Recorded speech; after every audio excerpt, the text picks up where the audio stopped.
This This, conference will now be recorded. okay. And for those of you who may or may not have been with us before, um, these recorded conferences go on to the Bakersfield ARC websites. There is a section up at the top that says HCBS Bootcamp Trainings. And if you click on that, you'll come to a number of trainings, including the most recent trainings that were done by Dr. Tom Pomerantz are on there. And then the monthly trainings get put on there as well, too. So if you want to go back and take a look at this again, if you have staff that you would like to work with or colleagues that you feel might benefit from something, you're more than welcome to go ahead and go online and watch the classes. If you don't mind looking at a talking head, because that's what you'll get.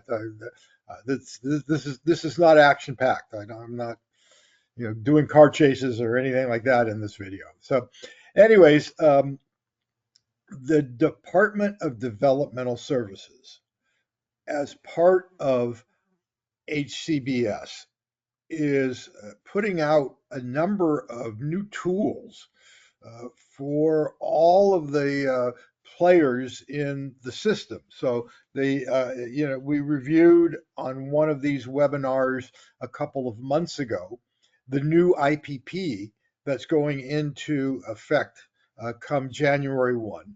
And that IPP will be used statewide by all providers, all regional centers will use the new tool, and that tool will be consistent, done for every individual. You still have the issue of variability in that different coordinators, some might be more thorough, some might be, just, hey, we're going to write down the minimum, and we need to get this done quickly, and so there still is that variability of the fact that we're all human and we do things a little differently. But to the extent that you can have uniformity, the Department of Developmental Services is striving to do that, and that's part of California's plan to the federal government, saying, "Here, this is what we're doing to make sure that everyone gets a person-centered individual program plan." Okay. So that was set up for like I say, primarily for regional center staff, and for vendors. And if you're interested in that, I think Valerie can put the link up on that. We did that a couple months ago. Valerie, you still have that, I'm sure. And they not only does it give you the documents that are going to be used. Okay, there it is. It also gives you, there's a training, a PowerPoint that's like a training that was set up for service coordinators at the regional centers, but clearly can be used by you, by your anyone on your staff, any of your colleagues can use it as well. And it's a pretty good document. Um, in addition to that, the department also just very recently came out with a new tool called Your Plan, building your individual program plan using person-centered tools. This plan is for uh, the individual themselves who are receiving the regional center services and their families. But I know that in the work that you do, sometimes you're the main individual working with that individual uh, in the residential care facility, in the day program, in the work setting, and as such, you would be the one who could potentially help the individual prepare for their meeting so that the meeting is as fruitful as possible for that individual. I've gone into meetings and or seen meetings where the people sitting around the table turn to the client, the individual, and say, "Hey, so what's your feeling? What would you like to talk about?" And because the individual hadn't really been prepared, didn't know what the meeting was for, uh, wasn't given an opportunity prior to the meeting to discuss things. You hear, I don't know, or you guys go ahead and set it up. And what we want to do is we want to set this so that it is more towards what the individual wants from their plan. Okay, so let's go ahead and um, interesting enough, on the very first page, it says that the Department of Developmental Services got much of this material from the state of Minnesota, from a document called "It's My Choice: Minnesota Governor's Council on Developmental Disabilities," and from More Than a Meeting, which was a document that Developmental Services did previously. And if you look at this flower that you see here on it, and look down at the bottom here, it says artist Tracy Mensch. It was done in 2008. Now, some of you may know Tracy. Tracy is a client consumer of Kern Regional Center and is currently the president of the board of directors for Kern Regional Center. All right. So, anyways, this is and then it tells you what's inside the document, about the guide, understanding, easy to understand, goes through different terms that are used, support for family members or friends, how others can help with this guide. Again, set up for the family and friends of the individual, but I believe it can also be used by you as the provider to help the individual in terms of putting together a plan, some thoughts, helping that person sort of teasing out what is really what they would like to see in their plan.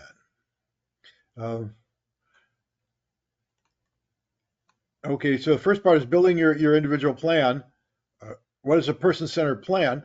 And we talk a lot about person-centered planning. Okay, and it almost becomes like, all right, this is a person-centered plan. But what is a person-centered plan? We have to go back and take a look, and it says a person-centered plan is a way for you, and this is in first person. Or it's set up so that it's directed to the individual whose plan it is, for you to tell other people what kind of supports you need, how you want to get that support, and what's most important to you. It's about figuring out your life goals and what you need to achieve them. It starts with a shared conversation between you and people who care about you. And this is where you come in. And this is what we're going to go and look at while we look through this document. How do you put together a shared plan that is about what the person would like to see in their lives?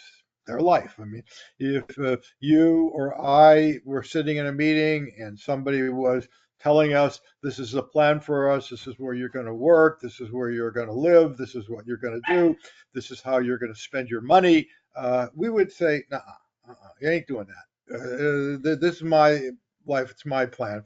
And so that's what we really want to move towards with our individuals, because for many years, it's just been the opposite. Their plans have been given to them. Excuse me 1 second.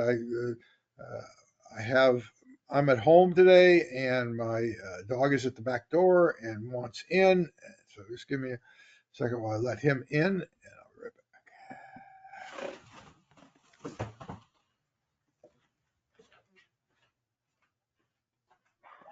And if you all see the chat there, I did post in there if you'd like to receive the copy or the link to the previous slide that Jeff was talking about, and also for today's presentation. And if you want it sent to you, maybe you're not at your desk, I can email it to you. Just go ahead and drop your email in the chat box, please. Thank you. All right, I'm back. Yeah,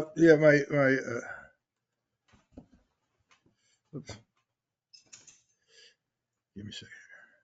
Okay, yeah, my dog gets pretty insistent about I've had enough time outside, so he lets me know. So just like, we oftentimes, when we want something, we speak up.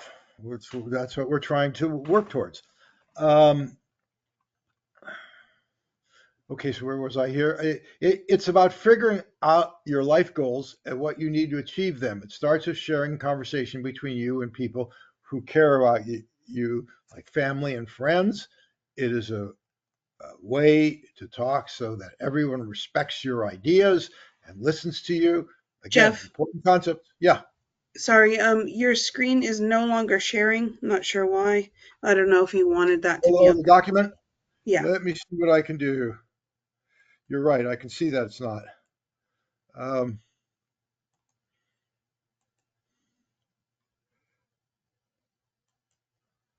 there we go. All right, Sorry about thanks. that. So it's back up again. That's correct. Yeah. Okay. So it starts with sharing a conversation between you and the people you care about, like family and friends, and in this case also providers. It is a way to talk so that everyone respects your ideas and listens to you.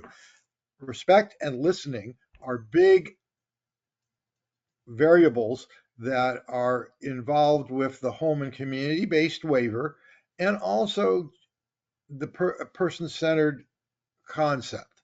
That what we need to do is we need to start with what the person wants and where they're at. The conversation helps figure out what you enjoy and what gets in the way of living the life that you want. So we want to talk both about, you know, what you like and also potentially what you don't like that's going on right now in your life. And so we can, the most important things to remember about person centered planning are you are the expert in your own life. And I've talked to many individuals who tell me that walking into a room of people who are uh, writing the plan.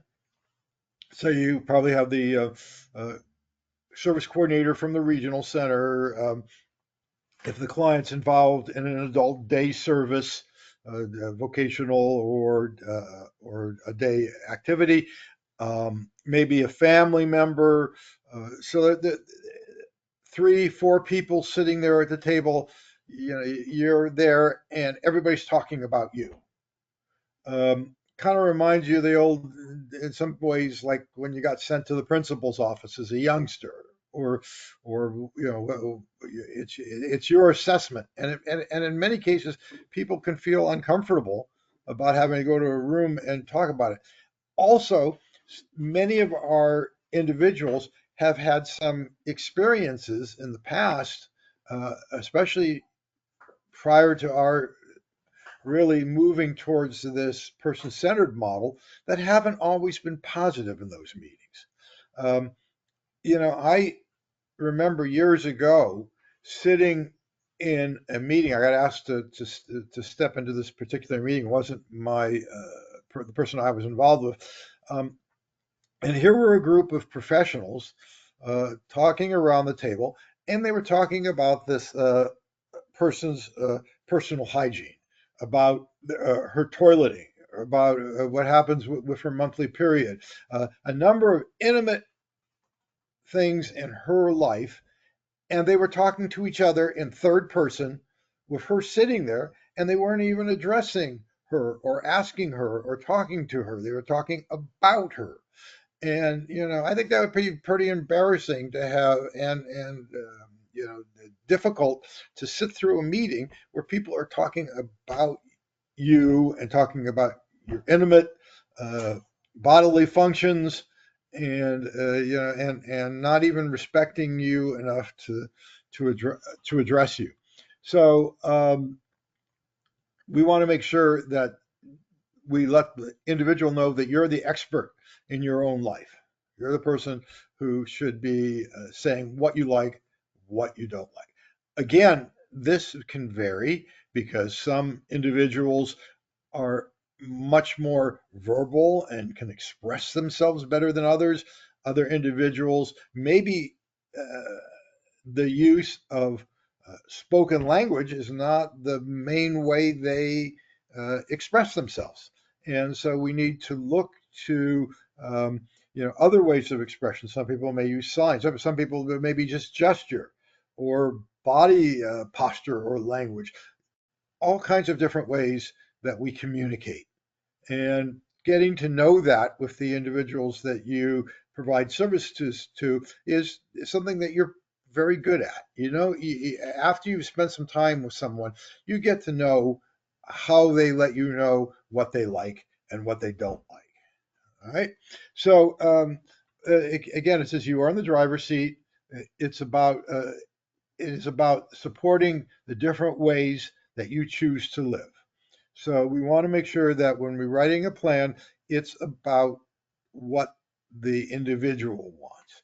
And not only is it about what they like, but how do we go about moving towards increasing what they want in their life and moving away from those areas that they prefer not to be involved with. Your regional center coordinator will be using a person-centered plan to work with you on your next individual program plan. Again, starting in January, the new IPP document gets put into effect. Your new IPP will talk about important things about you and information about your IPP meeting. Okay, what do you like? What are your strengths? What are you good at?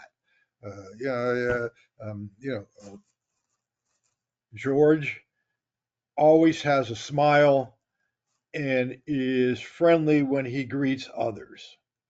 Okay, it's a skill, so we want to make sure that we're talking about a positive for this individual. Uh, how you communicate and your vision of the future. Okay, so again, not everyone uses language to communicate, or they may use a language other than English. Uh, and we want to make sure that it's there because again, it's their meeting. We want to make sure that how they express themselves is uh, very important to that meeting.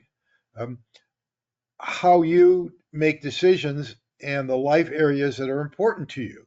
So again, the client, the individual, how are you making or what decisions would you like to see? And some people might just come right out and say, this is what I want to do.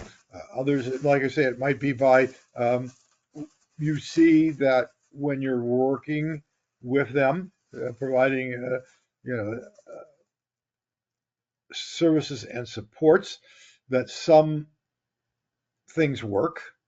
Others, you can tell that the individual doesn't really want to do that, uh, is pulling away, is starting to tantrum, is doesn't show any interest in the activity or thing, then that's a pretty good clue. That's not something that they like to do. So for those individuals whose cognitive ability or verbal skills are somewhat limited, then we can really look to other ways of finding out what they would like, how they make decisions, and what areas that are important to them, and then what to do in an emergency. This is an area that the Department of Developmental Services has really put a focus on in recent years.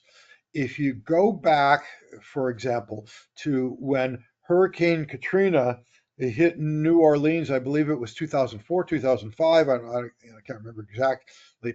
Um, they had some advanced warning, and they got out there and said, hey, you need to evacuate, go to higher ground, get away from the coastal area where New Orleans itself is below sea level, um, and go to a location where where you're safer. Um, and most of the population did. The population, unfortunately, that stayed behind and had the most likelihood of injury or death were people who were poor, less educated, disabled, lacked the resources um, to leave, or didn't understand, or didn't pick up the communication that was being sent out to individuals that you needed to leave.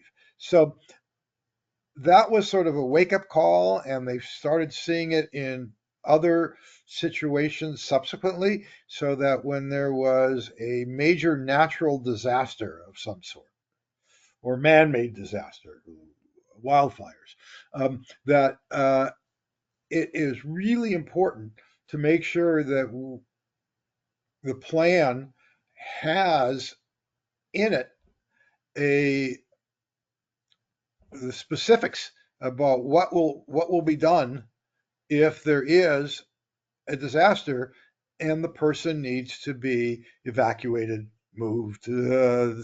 Somehow their routine needs to be modified on an emergency basis, and that can include go kits. Recently, the Department of Developmental Services sent out a large number of them to regional centers, and the regional center then got them out to individuals. But like for example, a 7 day supply of medication. If there's any adaptive equipment that individual needs, any special things that are very important to them. How do we move that?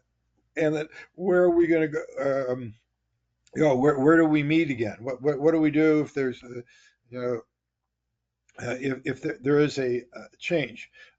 When I was working at Bakersfield ARC, one of the things that we did um, a, as part of our evacuation plan is we made sure that on site, so at the administrative office that we had, there was enough food, those sort of dehydrated packets or whatever, for 3 or 4 days, enough water, enough yeah, uh, portable potties that you could just bag up waste and put it aside, and um, so that we could take care of individuals for a short term period of time until because if there is a major natural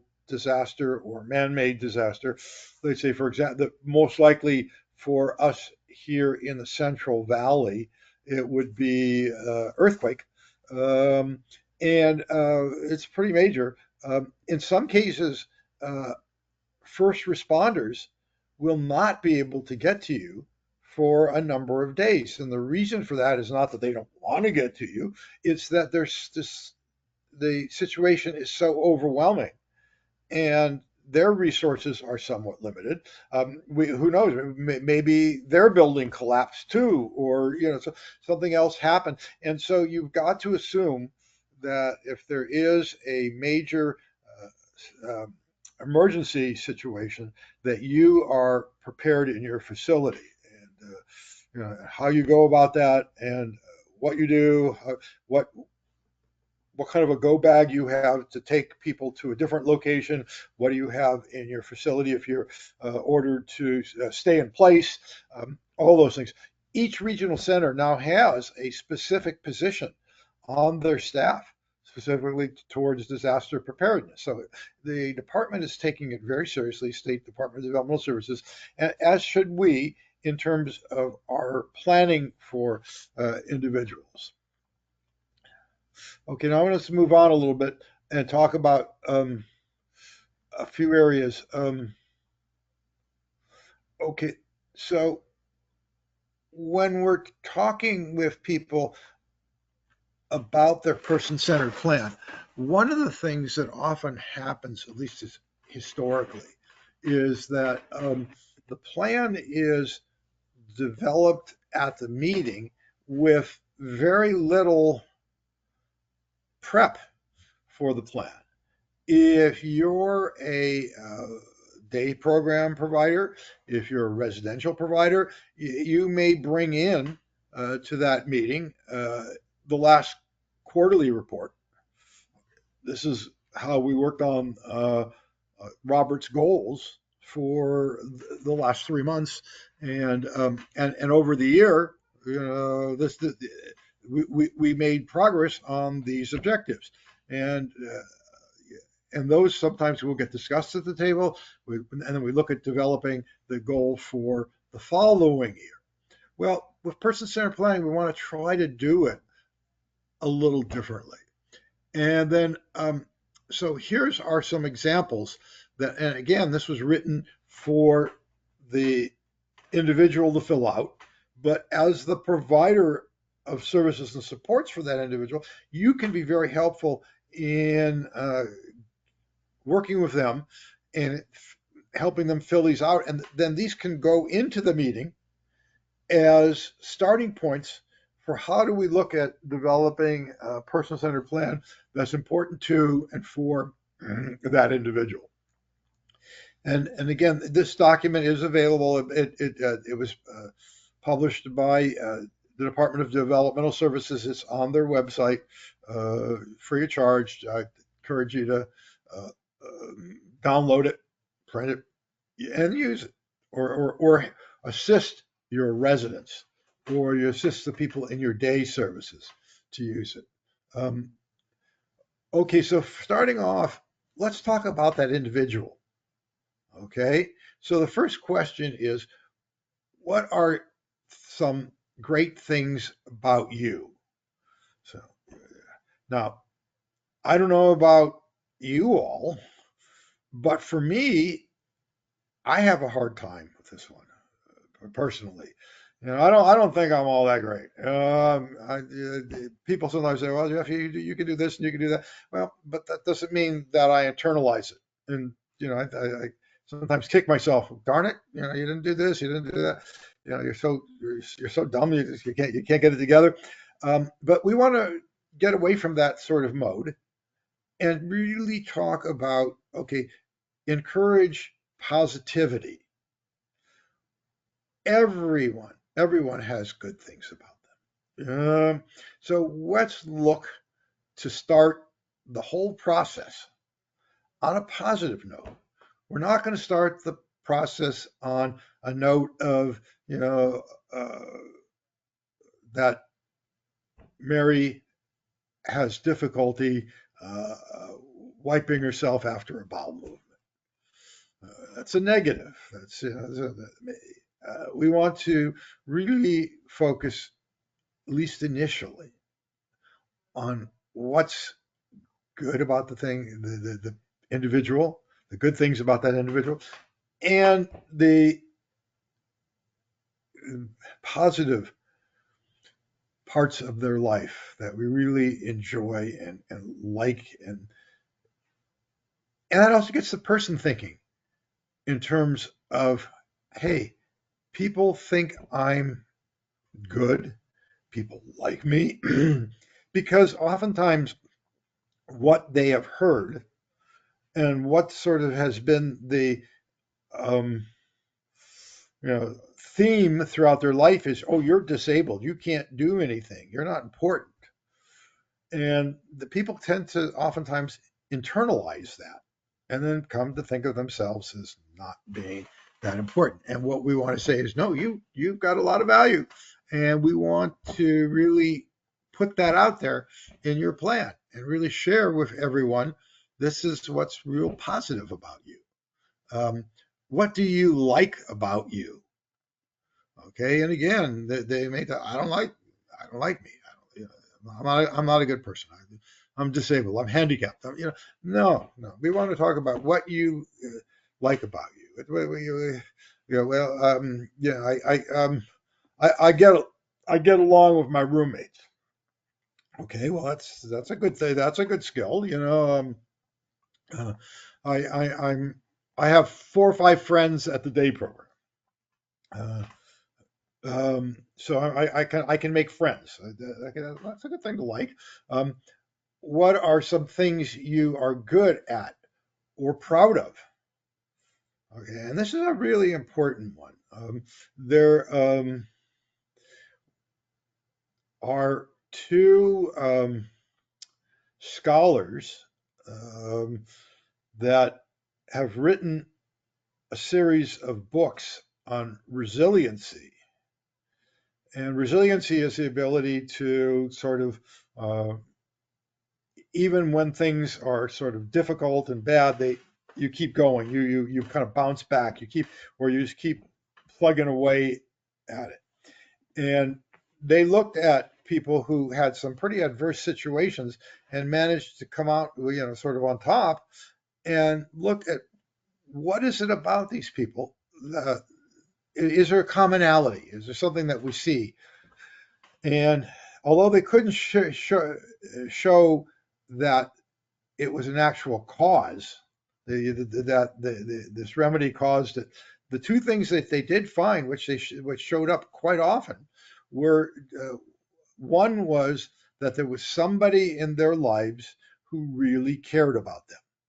That sort of unconditional love, and that could be a parent, that could be a minister, could be a teacher, could be a provider of service, someone in their life who really valued them and made that very clear, and they sort of internalized that I am valued. I'm a valuable person because this person or persons really care about me. So someone, at least one person in their life who really cares about them. And then the other one being that they had a skill in at least one area. There was at least one thing that they had mastery of, that they had a good ability to complete, and people liked it and gave them a lot of credit for it, and they felt good about it. So we want to find out what that is. What are some things that you're proud of? What are you good at? What do you like? What do you like to do? What are some nice things? What do you like? What and then if they belong to any groups, and this is again the whole area of developing community, where we're looking to try to uh, get our individuals into activities and groupings where they're with non-disabled individuals in the community. So, what are you doing outside of the residential facility, outside of the day activity program, that is important to you in your life? So, again, the first thing we're going to be looking at is asking the person, what are some great things about you? Okay, setting the tone in a very positive manner for the meeting. So the meeting isn't kind of like I mentioned earlier, going to the principal's office, where the person, I've talked to a lot of clients. I don't like going to those meetings. They're going to talk about me. They're going to, they tell they're going to everybody's going to talk about what I don't, what I'm not good at, or what I do wrong, and that's not what the meeting is supposedly for. Years ago, when I first started out in this field, we worked with something called a problem-oriented record, and we have an abbreviation for everything, and so we call it the POR. And the problem-oriented record was client has this problem. Uh, Client has no activities during the day. And then we come up with a solution. Send client to ABC day program. Okay, so everything that got written down was a problem. And then the plan was to try to find some sort of solution, or to make it so that the problem didn't get worse. So everything was started off with identifying what is a problem for this person, what's wrong with this person, what needs to be modified, changed, corrected, etc.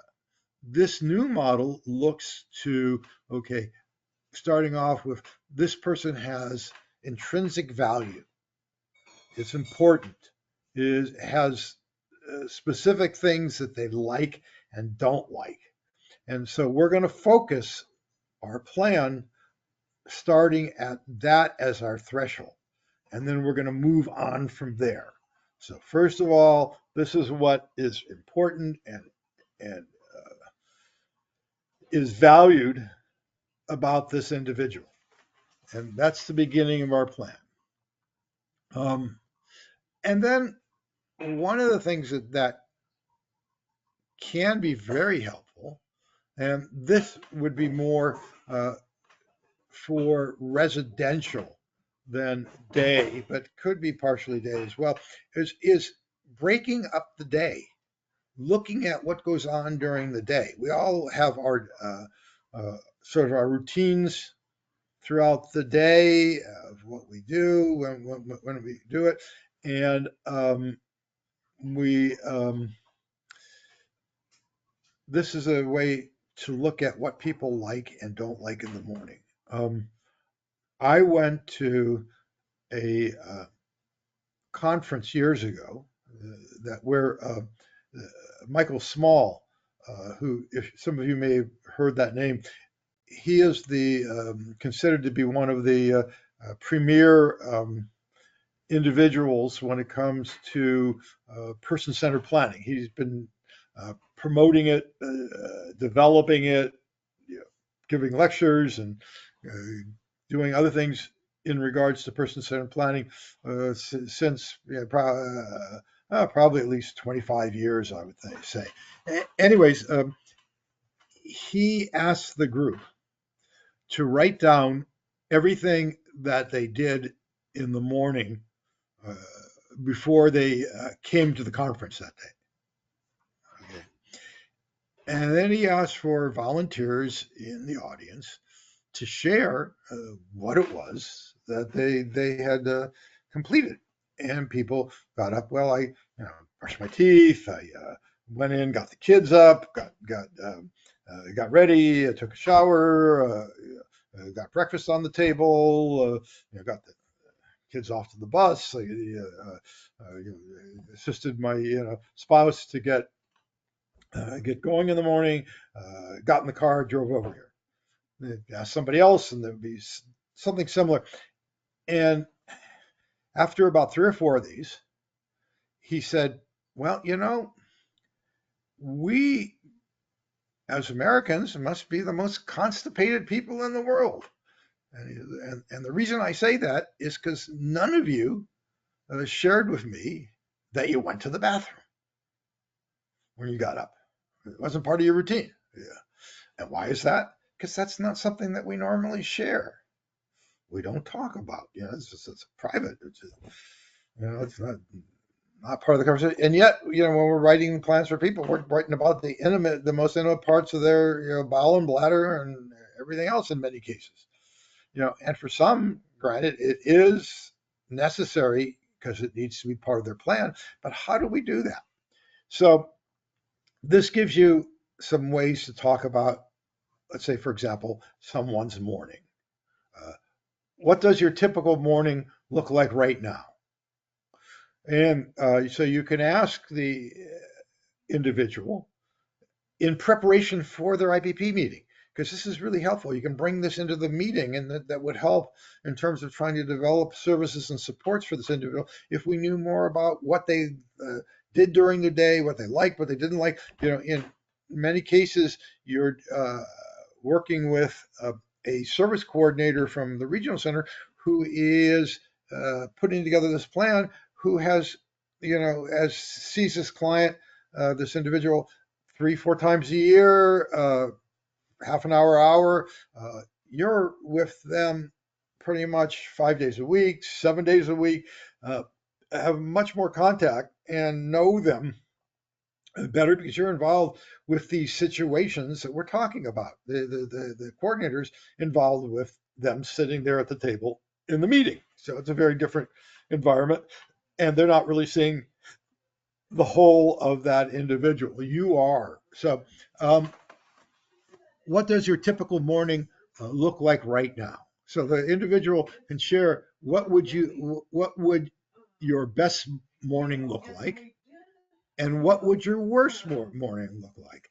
And the person can maybe share that they, um, you know, if I get up and I, you know, am and I didn't sleep well the night before, so I only got 3 hours sleep. That's my worst morning. I got up, I got a headache. I don't feel good. I just can't seem to get it together.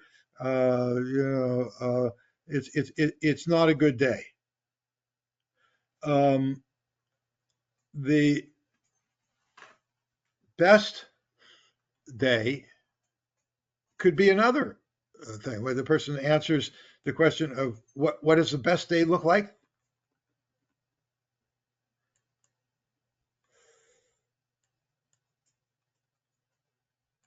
Um, anyways, and that can be very different uh, for that individual. Um, what do you like the most about mornings? So again, if asking the individual as you get up in the morning, get ready to, if you indeed go to a program, a day activity or work program in the morning, some people may uh, be in a work setting where they go to work in the afternoon. And so their morning is different in terms of what routines that they have.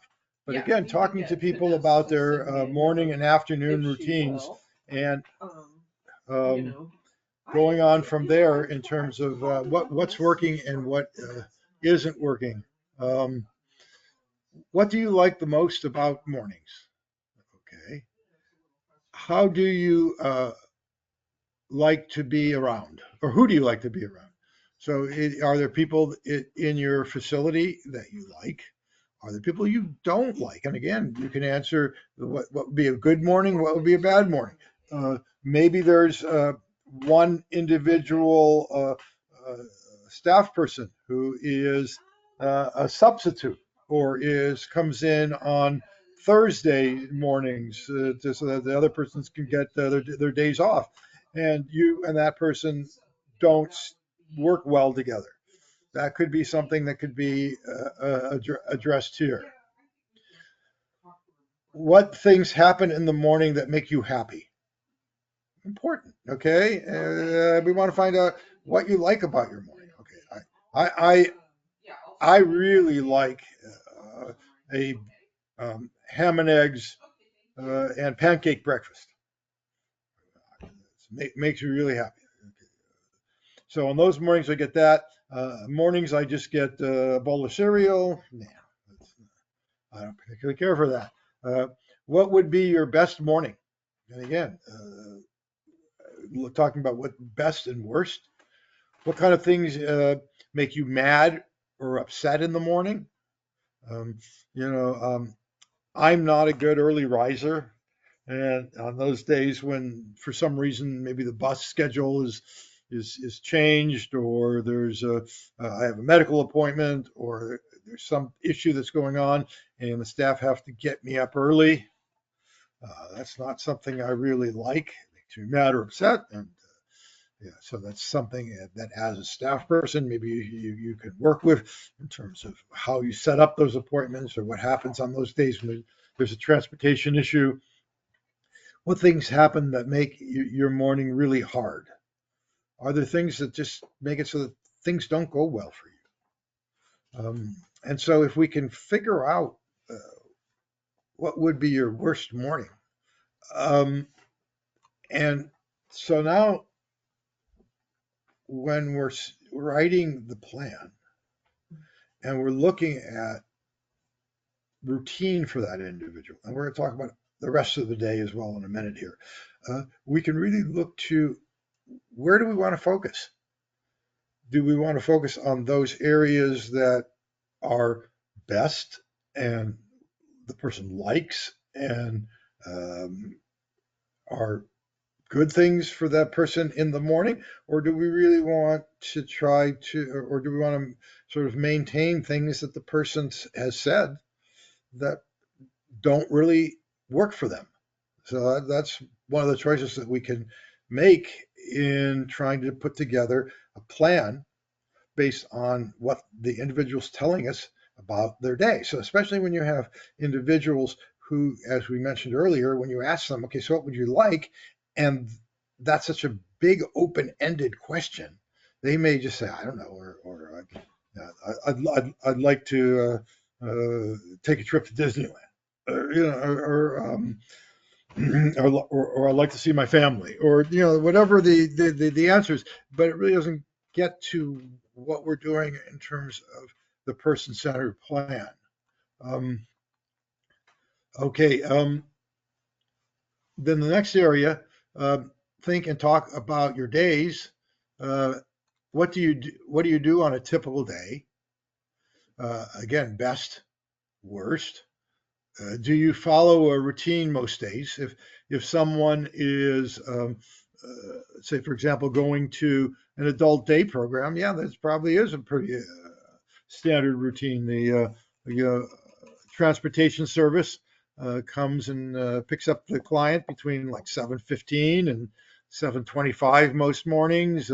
They then go on the rest of the route. They get to the program. They're at the program from 8 to 2:30. Then they get back on the transportation system, return to the facility by about 3:30. That's a pretty routine day. Again, what is good day on those fairly routine days? What is a not so great day? I mean, think about you and I. I mean, being a provider of service, sometimes people joke and say there's never any routine days. You're dealing with human beings, everything is different. But we do uh, get up if we have a specific shift that we're working. We get up in the morning, we take care of our morning rituals, and then we go to the facility, or if your family home within your own facility, uh, go to your day program, and then you have your day. Or if you're so we all have routines. So within those routines, what is it that we really like? What would we like to see different? What activities make you happiest during the day? It's important.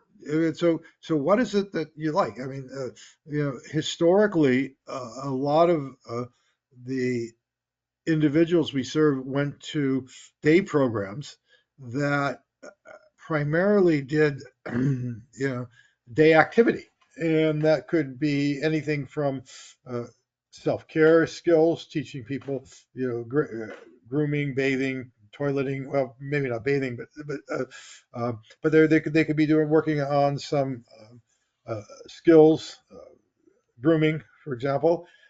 Could be that they were doing arts and crafts, could be watching movies, could maybe going out on a field trip to a shopping center or to a park. So those are activities during the day. Hopefully, the programs are now moving day activity are moving towards more meaningful uh, events during the day, where they've looked at the person's plan based off of what the person has shared with them and are developing activities that are working towards the goals and objectives that the individual has put forth for their lives. Um, what would be your best daytime thing to do? So, what would you really like to do? And if you see the pattern here, what we're talking about is we're talking about taking the person's day and breaking it up into pieces so that when we're asking the person, what would you like, or what would you like with your life, it's not such an overwhelming question. we're asking throughout the day, is this good? Is this something that you would prefer not to do versus prefer to do? Is this kind of along the lines of where you want to go with your life, or is this not making it for you? And asking these questions, and you as the provider of services could be doing this questionnaires with the individual prior to their individual person-centered program plan meeting, so that you can bring this into the meeting and say, wait a minute, we uh, uh, um, George and I sat down, we used this new Department of Developmental Services tool, which was made to ask questions specifically of George. And these are the answers. These are what he shared with us, are really what are his likes, his dislikes. What about his day is a good day, and what about his day maybe a bad day. And so, how do we incorporate that into his plan so that the plan is individualized to his needs? Okay, and then again, the ones in red down here, uh, what makes you mad or upset during the day? Um, Especially for those of you who may have work or are working with clients who have been identified as having uh, higher levels of behavioral acuity, the, uh, more tantrums, acting out, maybe physical aggression, verbal aggression, um, property destruction, other things like that. Can that, in some ways, be addressed by looking more to positive things? What is it that the person really likes doing? What is it that they enjoy? Uh, and so asking people what makes you mad or upset, and if you can get an answer, because sometimes it was, I don't know, I just, yeah, something boils inside. I don't know what's causing it. But to the extent that they can share with you what it is that's setting them off, then that's an area that you can potentially look to. How do we provide services in that area that address the situation differently, that are more along the ones here up at the top rather than the ones down here? What places or people would you like to stay away from?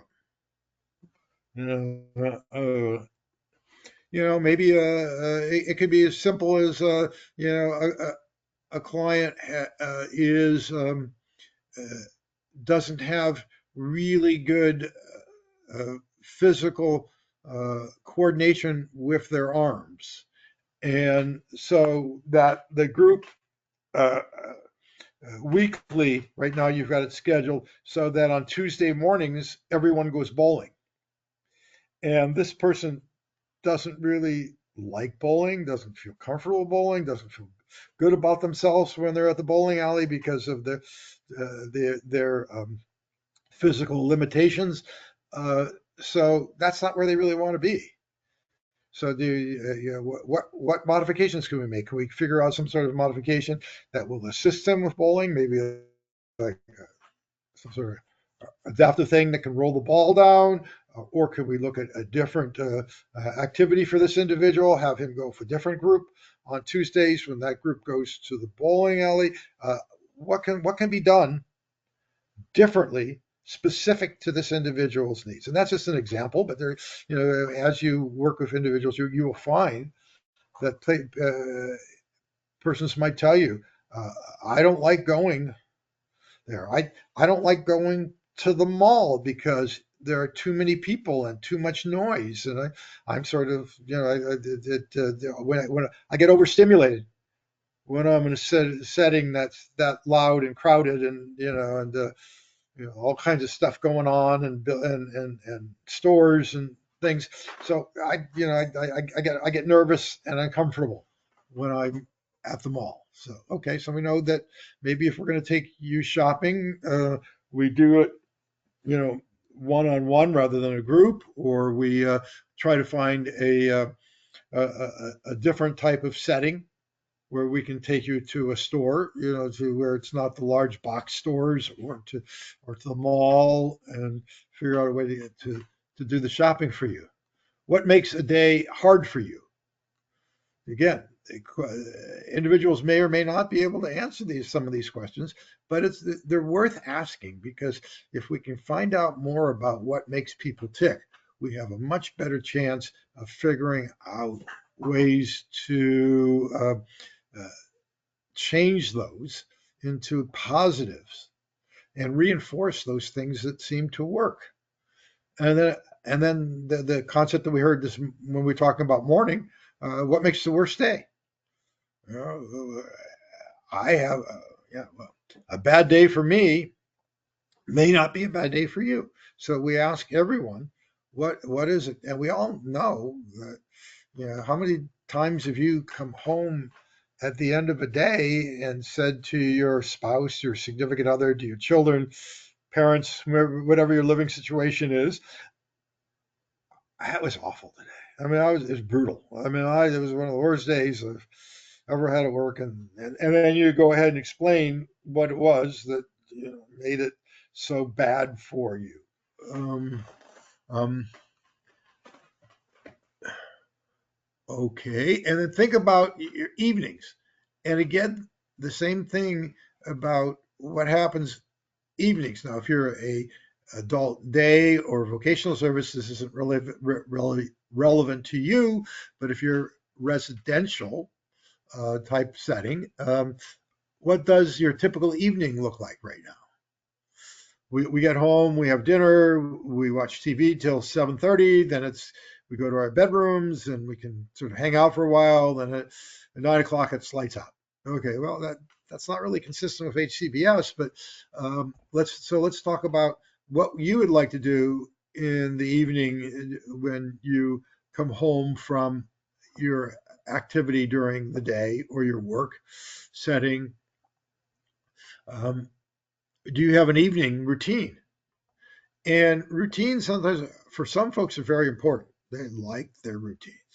Okay, it's 7:30 and Wheel of Fortune comes on, and I really like watching Wheel of Fortune. So every night, Monday through Friday at 7:30, I want to plunk myself in front of the TV, and that's what I want to do. That's my routine. For other people, it's not as important. It's doing things that they like doing, and something's going on that maybe the group is doing, or you as an individual and a DSP are going to do, and it's something that's on your like list that may supersede watching TV. So it really, again, individual planning is what it's all about. Um, what do you like most about your evenings? Person's telling you what they want to do during the evening.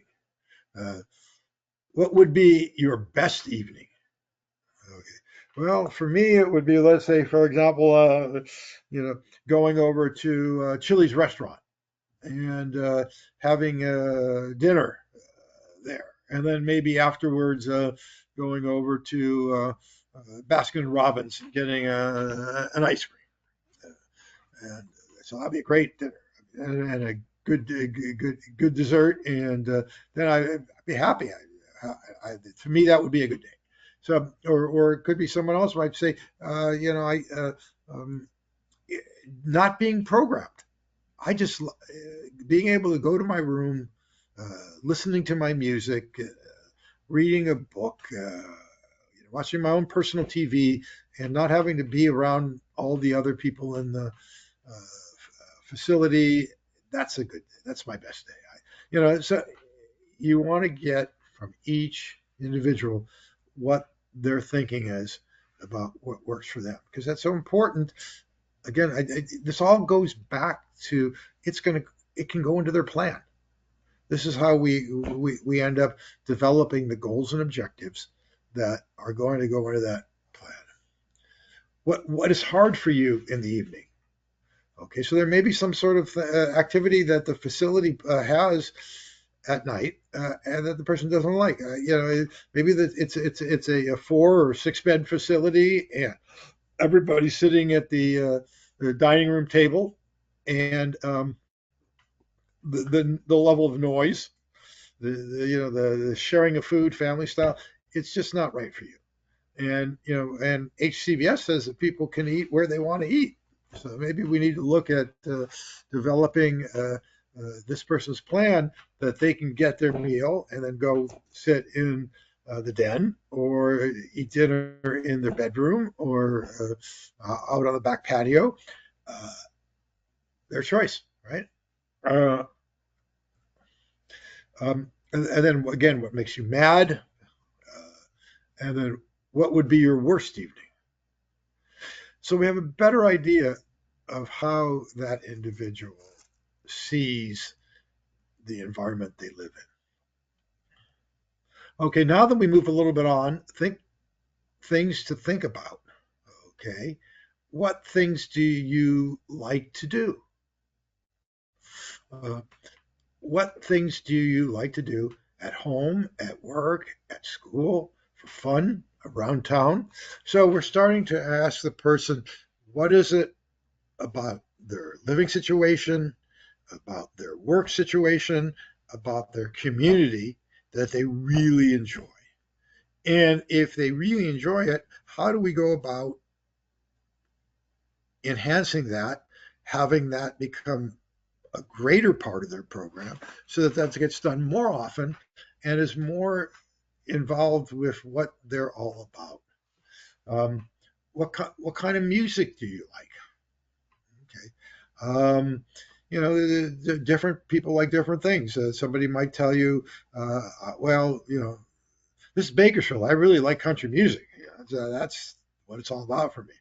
Somebody else might say, no, I'm a rapper. I just, and so you got to know a little bit more about what the person's preferences are. What hobbies interest you? Are you interested in hobbies? Is that something that's important to you? Uh, you know, um, some of you may have heard the story I've shared about an individual who was had a profound level of autism, a young adult who was somewhat could be aggressive and pretty much wanted to stay in his room, had a number of magazines that he just spent all his time with, were on exotic cars. Well, a job coach found a job at a car wash that just specialized in exotic cars, and they took him out there. He fell in love. He now does detail because he's very obsessive, wants things to be done just a certain way, and it works perfectly in that particular setting. So utilizing that hobby of his, which was focus on more exotic cars, could be end up being a positive specific for him, where many people would have written him off and said, no, this person can't work. This is, and we have to sort of develop behavioral plans to try to get him out of his room to be at it so he's not as aggressive, some other things. And in this case, it just took listening, observing, finding what the person really liked. Um, what kind of movies do you like? Uh, you know, uh, Maybe someone tells you that, hey, I don't like horror films. It's too scary. I don't like real violent movies. It makes me upset and anxious. Somebody else might tell you that they like those particular types of movie. Uh, so uh, if you're looking at planning an outing with the people in your facility to go out to see a movie as a community activity, it's important to know what the people that you're taking out, is this the right type of movie? Maybe it's the right type of movie for two of the group you're taking out, but the third person, it's not. So what do you do to make sure that you're meeting the needs of all three. And that can be a challenge. Maybe you need to compromise and look at a different movie. Maybe you have to find another staff person for that one individual who doesn't want to go to that movie. Uh, but because if you end up taking up all three to that movie, then you've got one person who's very upset and gets down into those areas of what you don't like, what makes you mad or upset, or and we're trying to avoid those areas. Um, do you collect things? I was out at a facility recently uh, where a client had all kinds of items. Their room was full. The living room was full of all kinds of things that this client collected. And interesting enough, if you move something or something got taken away, he would know, even though there were hundreds of items uh, in the home. Um, do you have a favorite band? Again, getting back to music, what's your preference? What what do you enjoy the most? What are the things you don't like or don't like to do?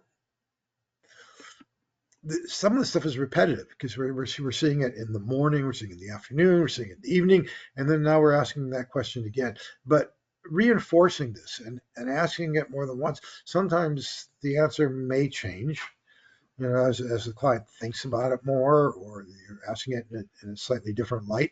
So that gives us a better understanding of who that person is. And then if it does sort of change, that we can go back and say to the person, okay, well, this morning you said you didn't prefer not to do this, and now you're saying you try to do, what's going on here, and really helping that person understand and speak up and verbalize or in some way share, so however they communicate, what it is that they like to do or don't like to do. Who are some people you like to be with? Where do you like to see them? Okay, and in many cases, this is family, and I've seen situations all over the map of families.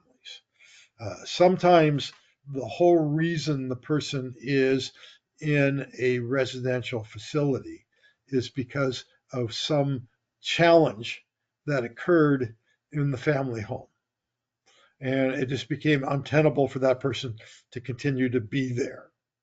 And so visitation with families may be somewhat problematic, all the way to families who every weekend are out there visiting. I was out at a facility recently on, I don't know, Tuesday or Wednesday, early evening, and the sister of one of the residents uh, came by, and it was a Filipino family, and had brought the individual dinner, traditional Filipino foods.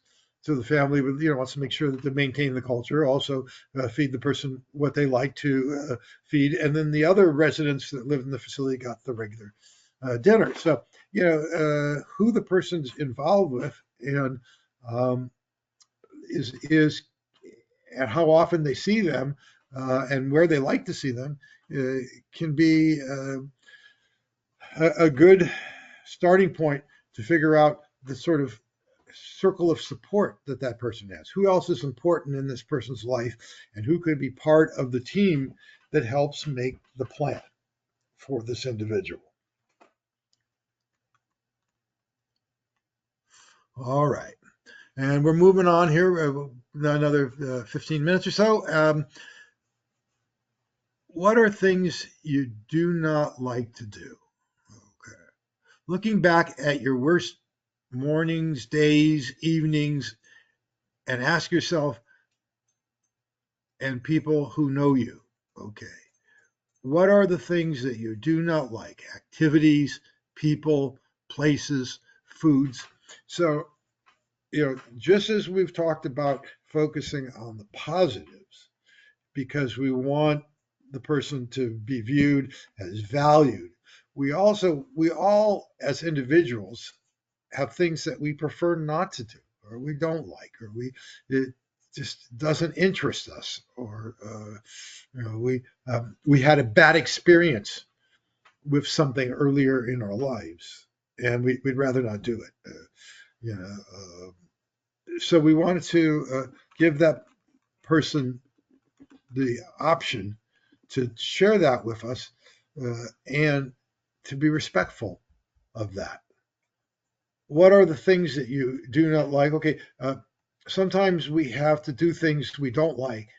Maybe you don't like doing the laundry or cleaning. Okay, so talking with clients, sometimes there's the issue of learning skills for greater independence. Sometimes it can be just the responsibilities that everyone in the facility has to help maintain the program. And so we want this individual to do them as well. And maybe this particular client grew up in a home where that was, laundry was women's work. And no, I'm a guy. I don't do laundry. That's for women. They do that. Working with that individual to share with them that no, this is a skill that is important for us all to have. If at some point, as you say in your plan, that you would like to live in your own apartment with support, that support's not necessarily going to do your laundry. So you need to learn this skill. So finding out, what the individual is resistant to, and if they're resistant to it, is this a skill that's important that they're going to need to know, or whether it's something that, okay, they don't want to do it, and it's not going to be the end all and be all, and let's move on. Years ago, I worked with a independent living skills program, and they were teaching cooking skills. And we had one client who could never get her Jello mold to stand up straight. So when she took the thing and turned it over, it just went.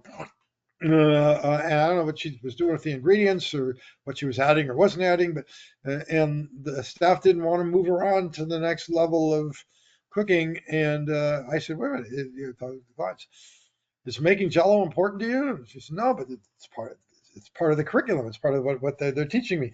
Well, no, let's just move to a different thing that is important to you. So we want to try to figure out, is this a skill that they need to know?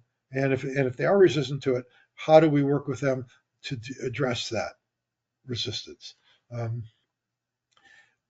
When you have to do things you don't like, what helps you to get it done? Good question. Hey, I know that if I spend a half an hour doing this, then the staff said that they would take me over to the mall to where I could, know, I don't know, go to See's Candy and get some candy or whatever, using my personal funds. What is it that their person is wanting, and how do you, in some ways, sometimes use that as an incentive? Or as long as it's positive, we don't want to do anything that's coercive or not really consistent with that individual's plan when we're doing this. Or maybe you do not like thunderstorms or waiting in line. What are some things that happen to you that you really do not like? Now, I don't know anybody who likes waiting in line. When I go to Costco and get to the after I fill my cart and go out, and all the lines have got 5 or 6 people in front of me, I just sort of grumble and well, but not a lot I can do, but it doesn't mean I like it. What do so sometimes it's just a matter of letting people know that this is the reality, and that how do we do this? What are things that we can do while we're waiting? You brought your headphones with you. Maybe just listen to music and relax for 5 minutes while we wait for the other shoppers in front of us to finish. So trying to develop skills that have to do with that. Um, what do you look forward to doing? What do you look forward to doing every day? Uh, where do you look forward to going in the community? Again, asking people. And then the community question is one that I oftentimes share with folks, in that for many of the individuals that we serve, they've had a limited view of community. They've only uh, gone to certain stores, to certain locations. Uh, right now, like for example, it's the fair is going on. Maybe they've gone to the Kern County Fair every year. No, fair's here now. I want to go to the fair. But there's so many other activities, so many weekend events. Oftentimes there are like like marathon events where they have a number of booths and other things for different charitable organization runs. There are cook-offs in town here. There are like little mini carnivals that are going to go to some of the malls. Um, there are awful, awful lot of things that can be available for folks. So that we really want to try to, when we talk about where do you like going into the community, giving people opportunities to find new things to do as well. What holidays or special events do you look forward to each year? If people grew up in a religious tradition, maybe there are foods, there are family get-togethers, there are services that are part of their memory that are important to them, that they really brought them joy as a child or a young adult, and they would certainly like to continue that. And we want to be respectful of that and incorporate that into their lives. What do you look forward to when you go on a trip or vacation? And again, you want to be thinking about any type of outings that you take your residents or your day program individuals to, be it for the day, be it for a longer period of time, and how do we make that work for that individual? Who are the people you look forward to spending the most time with? Good question. It could be a staff person, could be another resident, could be a family member, could be a friend. We want to find this out so that we can really work around that to help that person uh, and what they're doing. I talked to was out at one home recently where the issue came up of well, her boyfriend comes over here to the house, so it's okay. Where do they spend their time? Well, they have to spend it out here in the living room. Why is that? It's our house rule. Well, that's not consistent with HCBS. HCBS says that clients have privacy, can have visitors throughout the house. So if she would like that individual to come into her bedroom, for the two of them to be in her bedroom, and if she would like to lock the door, those are things that you have to allow under HCBS, unless there's some health and safety issue where that's specifically written into the plan that's not appropriate. So, we have to be respectful of what people want in their lives. Um, how do you celebrate when good things happen? Okay, what do you like? Like attaboy, attagirl? Do you like some recognition, special dinner, going out? What is it that you really enjoy when something, maybe at your you got individual of the month at the job site that you're working at. So, and now you've come back home to your residential setting, or your the other staff people at that job site want to recognize you. Like, what would you like to have happen? Um, um, how do you celebrate your birthday? That's a biggie. People like to have be acknowledged that they are an individual, and that's a good way to do it. Um, so there are a couple more here that you can see when you. So we've got uh, your list of most important, what's important to you, your list of okay. Oops, they're about you, and what can people do to support you? What are your hopes and visions for the future, your list of things to talk about, and your planning meeting. So these are all things. So what I would suggest doing, if you have the time and you have the staff, prior to going into that planning meeting, sitting down with the individual, looking at each of these things. If there's room on this form to fill out here and here, the answers, fill them out here. So it's set up to be a workbook. So you can use this as a tool with your individuals to find out what they would like to see in their plans. Okay, and with that, I will open it up to any questions or concerns or uh, informational stuff that anybody would like to ask or share. Just open up your mic and speak up.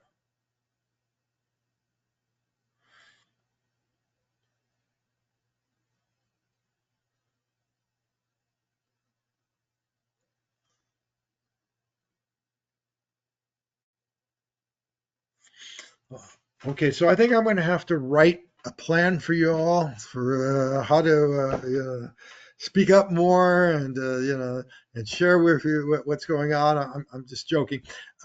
That's fine. I just assume that everyone's